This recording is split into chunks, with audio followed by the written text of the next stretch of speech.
Just here with Archie doing some place work. Archie down, working on his duration, holding his place while I do some chores out here, cleaning up all the dead leaves and stuff out in the driveway. I've been going in and out of the house there. I've been going up and down the driveway here and into the yard, and basically we're just making Archie hold his place there, hold his place command. Archie down, and we'll even try to keep him in that down too. Although if we go out of sight, he might stand up there, but he has not gotten off the place bed. And he's doing a very good job of maintaining that boundary, staying on that place bed, and just staying there, right? Like I can leave this room here and then go out here, and the door's wide open here, lots of distractions and stuff possible out there, and I can leave through here. I could go upstairs if I want. I'm not gonna right now.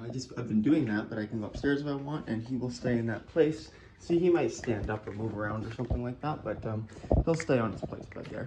And most of the time he'll actually just stay in that position. He can hear me talking, so that's a bit more distracting.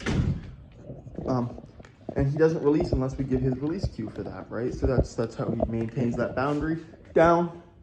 And this is essentially this command here, this place command, is where we will have him a good portion of the day that he would normally be spending wandering around or laying next to us on the floor or following us around. He's going to be on a boundary here, which is the place command, right? And he's going to be held accountable for that boundary. We're going to use the e-collar here.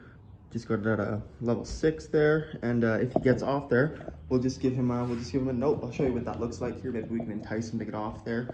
So what I'm going to do is use something other than my break cue to see if I can entice him off of here.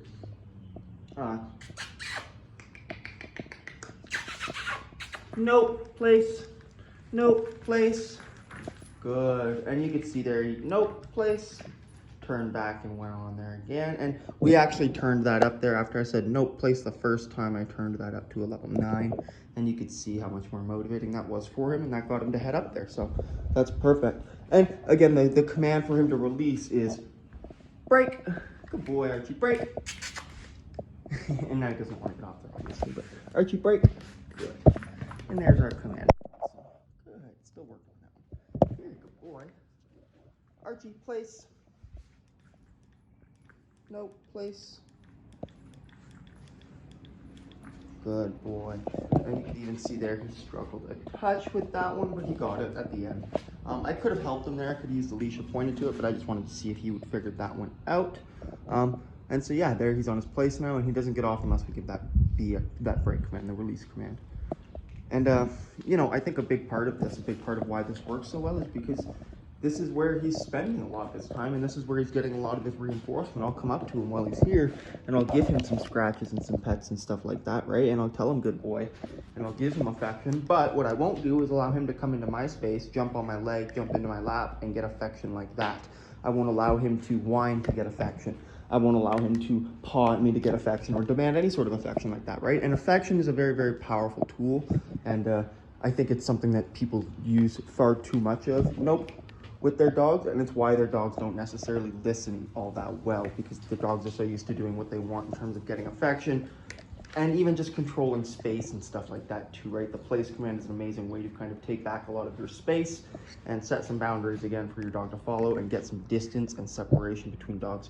Whether your dog's, you know, overexcited when they see you and stuff like that, doesn't necessarily know how to calm down away from you, or perhaps has a lot of separation anxiety, which Archie does have a little bit of that too. But he does really well respecting his place command here. And that's helped a ton with that. So like I said, I can do my chores and stuff. I can watch a movie and not have to worry about him wandering around doing his thing. And it teaches him that boundary, teaches him some distance, some separation, some independence there, and gives him a little bit of a job to do too while he's holding this place command. So it's kind of one of my favorite commands to utilize in that regards. And again, if he breaks off of there, we're just going to say nope, and we're going to tap on our e-collar here at whatever level is motivating enough. Like I said, I was at a 6 before when I tapped that, and then it required me to turn that up a notch. Archie, break.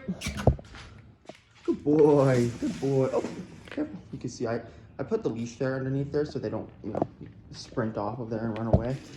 But as you can see, Archie got a little excited there and decided to pull it. So what we're going to do is we're going to recall him over to us here. Archie, come. Good boy. It's funny, he took the bed there. Took the long way, hey? Archie, place. Good, we'll just walk over towards that place bed before we give him that command. And I didn't press the stimulation there. On the recall, I just used my tone there to enforce that. You could see he got a little startled with the tone, but then he moved off to the side and came right over to me, so it's perfect. And now that he's on that place, what we'll do is we'll give him our stay command with our hand signal to stay, and he doesn't get off there until we give him a break. And I'm gonna go finish my chores.